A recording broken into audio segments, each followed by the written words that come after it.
Wah, kamu mau melakukan perjalanan menuju lubang hitam ya? Perbekalannya perlu banyak sekali nih. Karena lubang hitam yang terdekat saja berjarak 1011 tahun cahaya. Mutiara hitam ini terdapat di tata surya, namanya HR6819. Letaknya ada di antara orbit dua bintang lain. HR6819 juga bisa loh dilihat dengan mata telanjang. Para ilmuwan telah mempelajari sistem ini sejak tahun 1980-an. Tapi belum lama ini, si lubang hitam menyingkapkan rahasia terbesarnya. Ukurannya terbilang sangat kecil, meski begitu, masanya 4 kali lebih berat dari matahari. Dan jaraknya 2500 tahun cahaya lebih dekat dengan bumi dibandingkan dengan lubang hitam terdekatnya.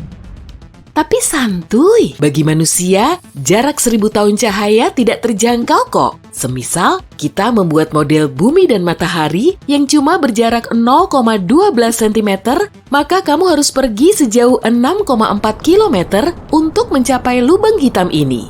Sebagai perbandingan, lebar galaksi Bima Sakti kita saja sekitar 100.000 tahun cahaya. Jadi, jarak 1011 tahun cahaya tak begitu jauh lah ya. Tapi, sebelum kamu pergi ke raksasa hitam ini, bagaimana kalau kubuat nyalimu ciut dulu?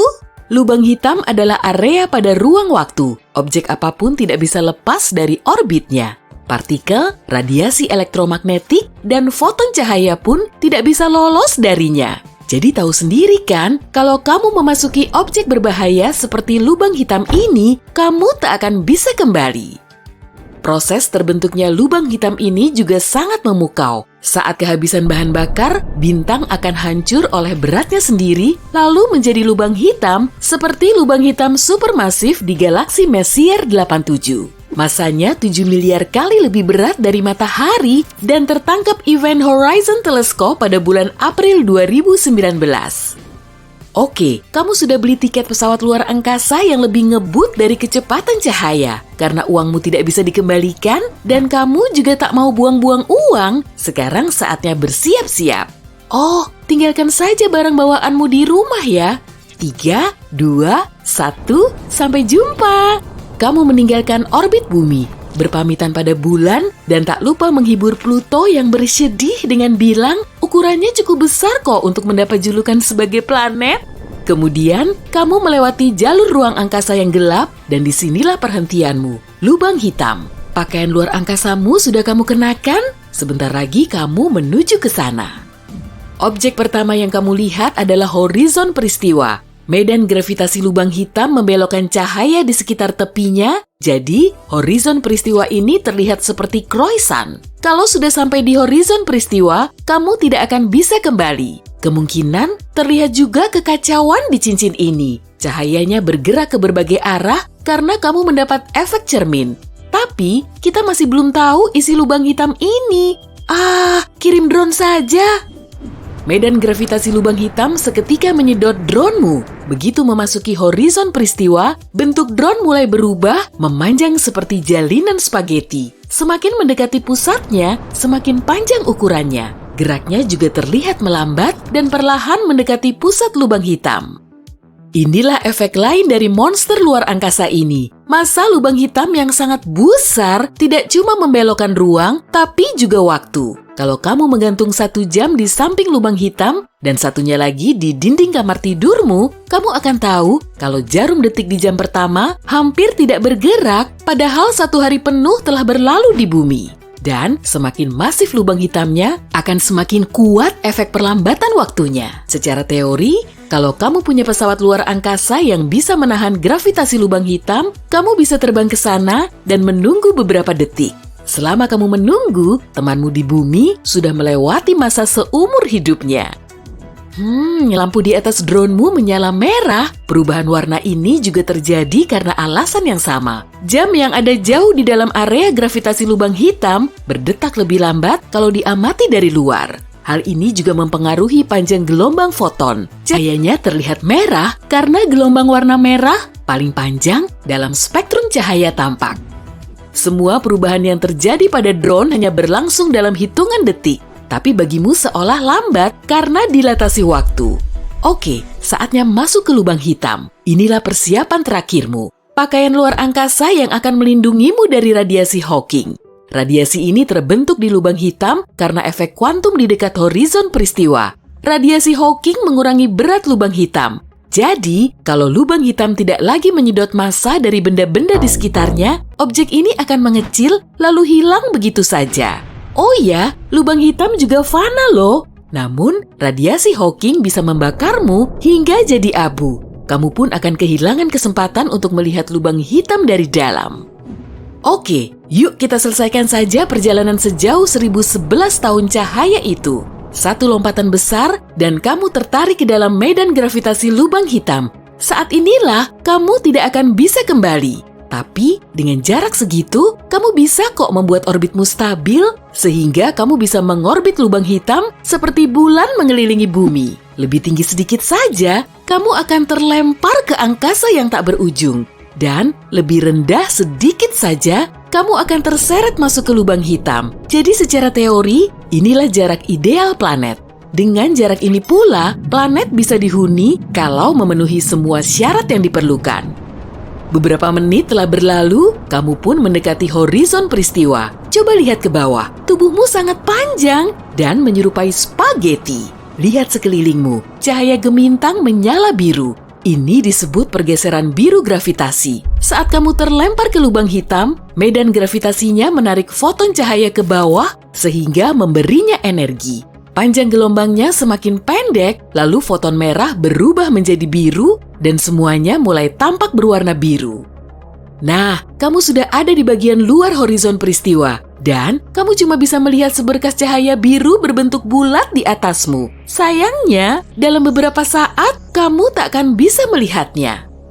Jadi, kamu telah bertahan dalam medan gravitasi yang kuat di lubang hitam dan radiasi Hawking tidak membakarmu hingga jadi abu. Oke, sekarang kamu berada di pusat objek paling misterius di alam semesta. Kamu bisa melihatnya dari dekat, dan ini bukanlah pengalaman yang menyenangkan. Disinilah tempat tergelap yang pernah kamu datangi. Hukum fisika pun tak lagi berlaku. Secara teori, waktu di sini berjalan sangat lambat, sehingga planet asalmu tidak lagi ada. Dan lubang hitam baru bisa muncul menggantikan matahari kita. Kamu masih hidup kok, selama persediaan oksigen di baju pelindungmu mencukupi. Tapi bagaimana jika benda kosmik ini sebenarnya berupa lorong menuju tempat lain di alam semesta?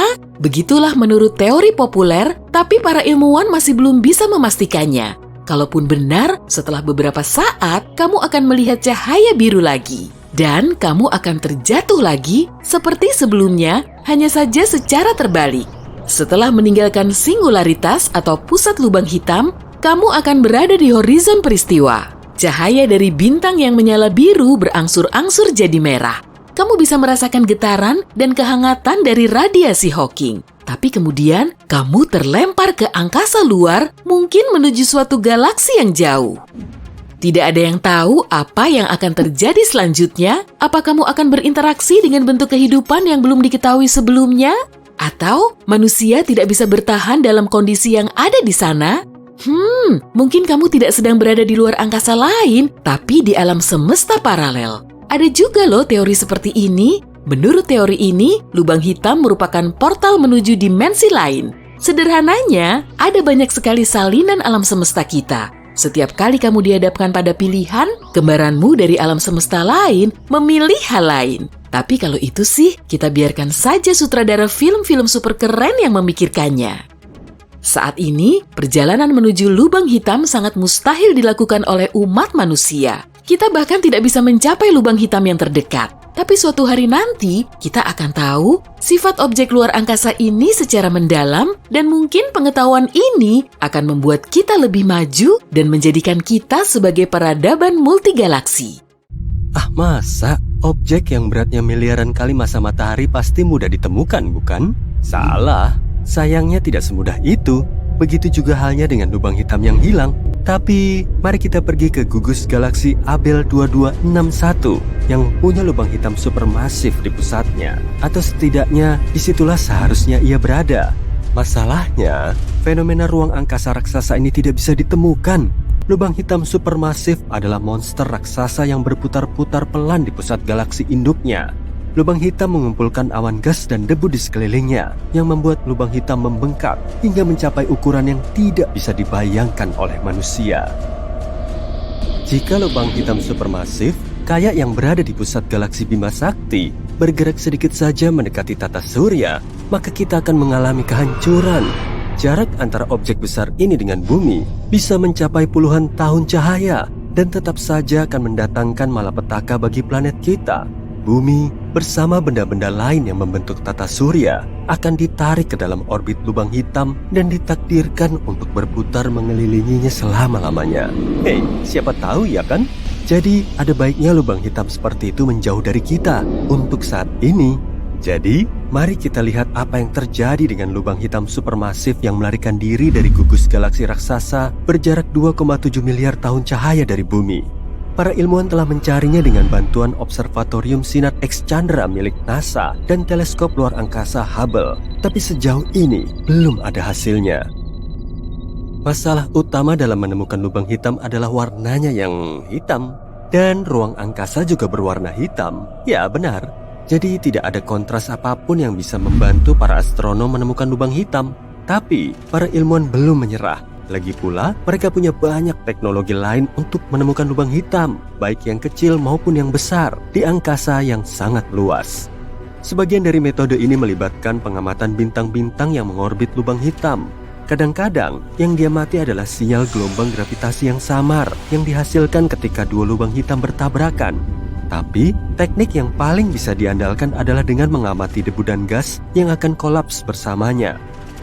Masalahnya, lubang hitam adalah objek ruang angkasa dengan gravitasi yang sangat besar. Jadi, area di sekeliling lubang hitam biasanya sedikit kacau. Gas dan debu ditarik ke dalam jurang yang tak berdasar, memampat dan memanas. Dalam prosesnya, lubang hitam itu melepaskan banjir radiasi sinar X. Karena itu, para astronom mencari sumber sinar X yang sangat terang di alam semesta. Kemungkinan sumber-sumber tersebut merupakan embusan napas terakhir gumpalan materi raksasa sebelum menghilang ke dalam lubang hitam. Lalu, kenapa para ilmuwan tidak bisa menemukan tanda-tanda sinar X yang ditinggalkan lubang hitam di Abell 2261? Salah satu hal yang paling misterius dari lenyapnya lubang hitam ini adalah teleskop radio telah menemukan tanda-tanda adanya gumpalan materi super panas yang dilontarkan pada suatu waktu dalam kurun waktu 50 juta tahun terakhir. Gumpalan-gumpalan ini kemungkinan besar disebabkan oleh lubang hitam yang besar, yang saat ini tidak bisa ditemukan. Jadi, saat ini kita hanya bisa menebak-nebak. Mungkin dua lubang hitam berukuran sedang bertabrakan dan mendorong keluar si raksasa yang baru saja bergabung di pusat galaksi. Pengamatan bintang-bintang di galaksi tersebut menunjukkan adanya gumpalan materi yang sangat rapat beberapa ribu tahun cahaya dari inti galaksi. Mungkin itu adalah lubang hitam yang melarikan diri, tapi sayangnya tidak ada sinyal sinar X yang datang dari gumpalan tersebut. Atau lubang itu mungkin masih ada di sana, di tempat yang seharusnya, tapi dia, sedang tertidur. Kalau tidak mendapat pasokan gas dan debu baru, tidak ada yang bisa dimakan.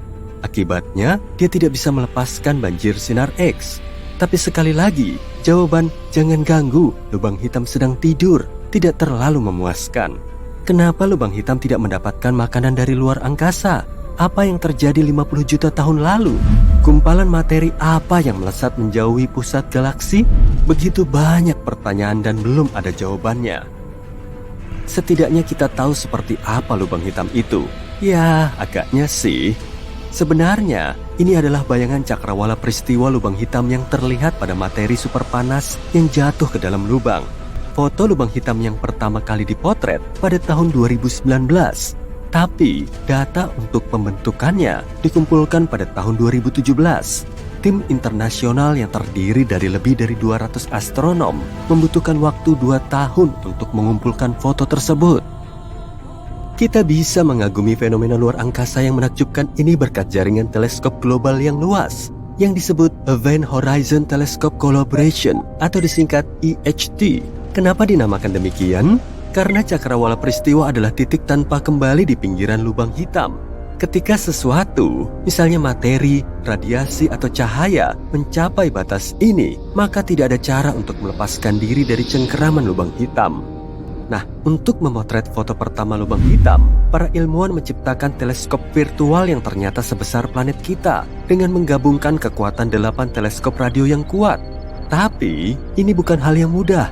Para peneliti harus mengarahkan teleskop-teleskop itu secara simultan dalam urutan yang direncanakan secara cermat dengan bantuan jam atom yang dipasang di setiap teleskop. Selain itu, untuk meminimalkan kemungkinan hujan dan cuaca buruk, mereka bahkan membangun teleskop di area yang sangat kering, seperti Gurun Atacama di Chili dan Kutub Selatan. Pada setiap hari pengamatan, teleskop ini mengumpulkan data sekitar 350 terabyte. Itu 10 kali lipat jumlah data yang dikumpulkan setiap hari di penumbuk hadron raksasa. Tapi mari kita bahas lebih lanjut tentang lubang hitam itu sendiri. Ada lubang hitam bintang yang lebih kecil tapi lebih berbahaya daripada lubang hitam supermasif. Lubang hitam muncul ketika bintang yang kehabisan makanan bintang kolaps ke dalam dirinya sendiri. Jika sebuah bintang tadinya cukup besar, ia akan terus memampatkan diri dan memampatkan diri lagi. Dan tada! Lahirlah bayi lubang hitam bintang. Meskipun lubang hitam itu kecil, ia tetap saja 5 hingga puluhan kali lebih berat daripada matahari. Nggak kayak saudara-saudaranya yang masif, lubang hitam mini hipotetis bisa jadi sangat kecil, tidak lebih besar dari atom. Meskipun begitu, satu lubang hitam yang sangat kecil bisa saja memiliki massa 1000 mobil SUV. Salah satu teori menyatakan bahwa bertonton lubang hitam mikro bisa saja tercipta tepat setelah Big Bang dan awal mula alam semesta. Beberapa ilmuwan bahkan mengatakan bahwa ada beberapa lubang hitam mini yang melintasi planet kita setiap hari. Ada lubang hitam supermasif yang berada di tengah-tengah galaksi kita Bima Sakti. Namanya Sagittarius A-star dan massanya 4,3 juta kali lebih berat dari matahari. Tapi kita tidak akan ditarik ke dalam lubang ini. Jaraknya lebih dari 26.000 tahun cahaya dari bumi. Terlalu jauh untuk memberi pengaruh pada planet kita. Ngomong-ngomong, baru-baru ini para astronom menemukan kalau lubang hitam supermasif ini mungkin bocor. Kalau itu benar, berarti Sagittarius A-star bukanlah raksasa yang sedang tidur seperti yang diduga sebelumnya. Ia mungkin masih aktif. Dan kebocoran yang terekam oleh para ilmuwan bisa jadi merupakan lubang hitam yang sedang cegukan saat menelan awan gas. Mungkin kita harus menyendawakan bayi ini? Kalau kamu berada di dekat lubang hitam, bersiap-siaplah karena waktu akan melambat secara signifikan. Ini mungkin cocok untukmu kalau kamu tidak ingin bertambah tua, tapi jangan sampai dirimu ditarik ke titik tanpa kembali ya. Bahaya lain dari berada di sekitar lubang hitam adalah lubang hitam bisa saja berperilaku seperti gunung berapi galaksi. Dari waktu ke waktu, lubang hitam akan menyala. Tapi, alih-alih memuntahkan lava, lubang hitam justru menghasilkan energi yang sangat besar. Energi tersebut membuat lubang menganga di materi dan gas di sekelilingnya. Ada hal keren yang baru-baru ini ditemukan oleh para ilmuwan. Lubang hitam Schrödinger. Yap, objek paling seram di semesta kita ternyata lebih mengerikan. Sekarang kita tahu objek-objek ini juga bisa berwujud banyak sekaligus. Tapi apa artinya itu? Yuk kita cari tahu. Lubang hitam atau black hole adalah raksasa misterius di alam semesta. Kadang rasanya makin kita pelajari, makin sedikit yang kita ketahui. Kita menemukannya belum lama ini, di abad ke-20. Dan sejak saat itu, kita terus mencari berbagai lubang hitam di seluruh alam semesta kita. Ukurannya pun berbeda-beda, dari yang seukuran kota kecil sampai ukuran yang tak terbayangkan dan mengerikan. Tapi fitur paling pentingnya mungkin adalah masanya yang besar. Dan disinilah penelitian baru-baru ini berfokus. Para ilmuwan menemukan bahwa lubang hitam punya properti kuantum yang sangat tak biasa. Ternyata, tiap-tiap lubang hitam itu bisa berukuran besar dan kecil, ringan dan berat, hidup ataupun mati. Waduh, kalau yang masalah hidup, semoga nggak ada lubang hitam yang hidup beneran ya. Tapi poin utama dari penemuan ini adalah bahwa tiap lubang hitam bisa aja ada dalam banyak wujud sekaligus. Kedengarannya aneh ya. Maksudnya gimana sih? Ya, kemampuan untuk bisa menjadi apa saja di waktu yang sama bukanlah konsep baru dalam dunia sains. Ahli fisika menyebutnya superposition atau simpelnya keadaan yang tidak pasti. Ahli fisika kuantum pertama kali menemukan hal ini dalam partikel kuantum kecil. Mereka menyadari sesuatu yang aneh sekali, yakni selama kita nggak mengawasi suatu partikel, partikel itu bisa berwujud banyak sekaligus. Dan kalau kita mulai berinteraksi dengan partikel itu, misalnya aja melihatnya, mengukurnya, atau ngelakuin apa aja menyangkut partikel itu, barulah si partikel itu memutuskan wujudnya seperti apa. Begini contohnya, bayangin kamu punya bola di dalam kotak. Kamu nggak tahu gimana wujudnya. Intinya selama masih di dalam kotak, bola itu bisa punya semua warna sekaligus. Waktu kamu keluarin dari kotak, barulah bola itu memilih satu warna. Semua ini terjadi saat itu juga, jadi kamu nggak nyadar. Bagimu, bola itu warna biru aja. Lumayan serem gak sih?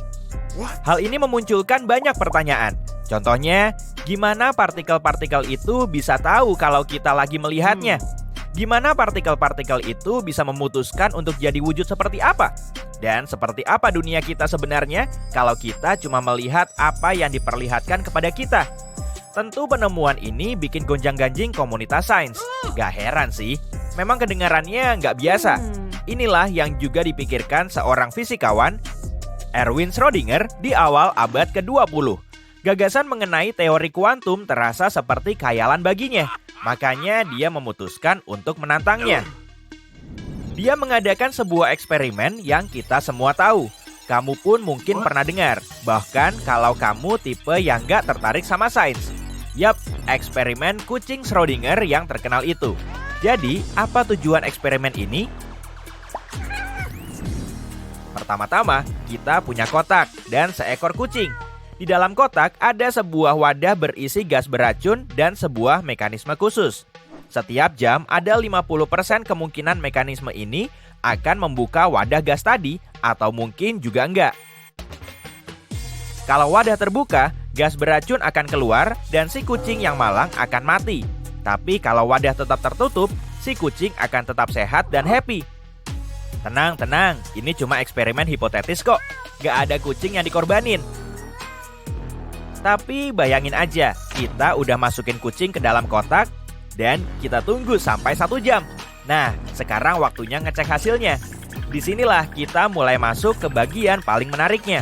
Kira-kira kalau di dunia kita yang biasanya, hasil akhirnya bakalan gimana menurutmu? Dalam 1 jam, wadah gas tadi mungkin aja udah terbuka atau belum. Itulah saat-saat penentuan nasib si kucing. Setelah itu, kita cuma harus buka kotaknya untuk melihat hasilnya. Tapi di fisika kuantum, semuanya jauh lebih aneh. Menurut fisika kuantum, sampai kita membuka kotak, kucing di dalamnya bisa aja hidup sekaligus mati. Dengan kata lain, alam semesta sendiri nggak tahu si kucing ini harus digimanain. Seolah si kucing malang sedang berada di ambang 2 dunia di dalam kotak itu. Dan saat kamu membuka kotak, semesta akan memilih hasil eksperimen itu secara random. Jadi, buat apa kita ngelakuin semua itu ke si kucing? Awalnya, Erwin Schrödinger ingin menunjukkan betapa bodohnya teori ini.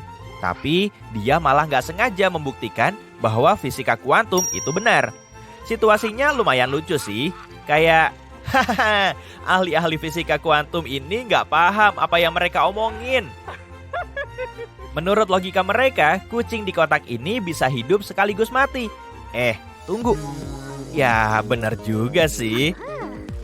Schrödinger mendapatkan penghargaan Nobel tahun 1933, meski bukan karena penemuan ini. Dan tahun 2022, 3 ilmuwan lain mendapatkan penghargaan Nobel juga karena penemuan baru di bidang ini. Mereka adalah Alain Aspect, John F. Clauser, dan Anton Zeilinger. Mereka menerima Nobel karena eksperimen yang melibatkan wujud kuantum yang rumit. Artinya apa? Ya, kayaknya sekarang kita harus cari penjelasan dari semacam sihir mekanika kuantum. Sayangnya, peradaban manusia belum berkembang sedemikian baik untuk bisa menguji teori-teori ini. Yap, belum. Tapi kita udah punya banyak perkiraan. Contohnya aja, teori semesta paralel adalah salah satu usaha untuk menjelaskan fenomena ini. Ingat bola di dalam kotak tadi? Pada dasarnya, menurut teori multisemesta, realita itu jumlahnya tak terbatas. Jadi, waktu kamu nggak tahu seperti apa wujud bola, bola itu ada dalam keadaan antar dimensi yang nggak pasti. Tapi, waktu kamu buka kotak dan melihat bola itu, kamu berpindah ke realita random. Misalnya, realita bahwa bola itu biru. Kedengarannya nggak masuk akal ya, tapi tetap menarik. Oke, tapi kenapa kita butuh semua info ini sekarang? Apa hubungannya sama penemuan baru-baru ini? Jadi kan ilmuwan-ilmuwan tadi berpikir, kalau partikel yang kecil aja berperilaku seperti itu, gimana dengan objek angkasa yang besar-besar di luar sana? Maka mereka memutuskan untuk mengarahkan penelitian mereka ke luar angkasa, bukan lagi di ranah mikro.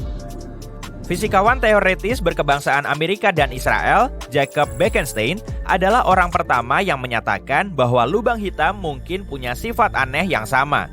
Tapi teori ini masih harus diuji. Penelitiannya sendiri bertujuan untuk menemukan hubungan antara partikel kuantum dan lubang hitam.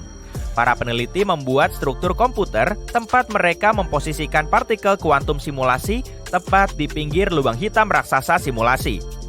Akhirnya, analisis ini menunjukkan bahwa, lubang hitam juga bisa berwujud banyak dalam satu waktu. Misalnya, lubang hitam bisa aja luar biasa besar atau nggak sama sekali. Dan tiap gerbang luar angkasa misterius ini juga bisa punya masa berbeda-beda dalam waktu yang sama. Pemodelan ini menunjukkan bahwa masa superposisi ini kenyataannya berada dalam frekuensi atau rasio tertentu, seperti yang diprediksi Bekenstein. Kata fisikawan Magdalena Zeich, mengacu ke penelitian itu. Maksud dari semua itu belum benar-benar jelas, dan penelitian itu sendiri juga belum membawa kita lebih dekat ke pemahaman tentang bagaimana cara kerja semesta kita atau apa yang terjadi di dalam lubang hitam. Kita cuma baru menyadari satu hal, segala hal di sekeliling kita ini jauh lebih rumit dan fantastis daripada yang kita bayangkan. Siapa tahu, mungkin lubang hitam adalah portal antara semesta-semesta paralel. Kita nggak bisa juga membantah hal ini sekarang. Dengan kata lain, alam semesta telah menunjukkan sekali lagi bahwa dirinya jauh lebih aneh, lebih misterius, dan lebih menarik daripada yang bisa kita bayangkan. Mari berharap di masa depan kita akan bisa memahami setidaknya setitik aja apa yang terjadi di dalamnya.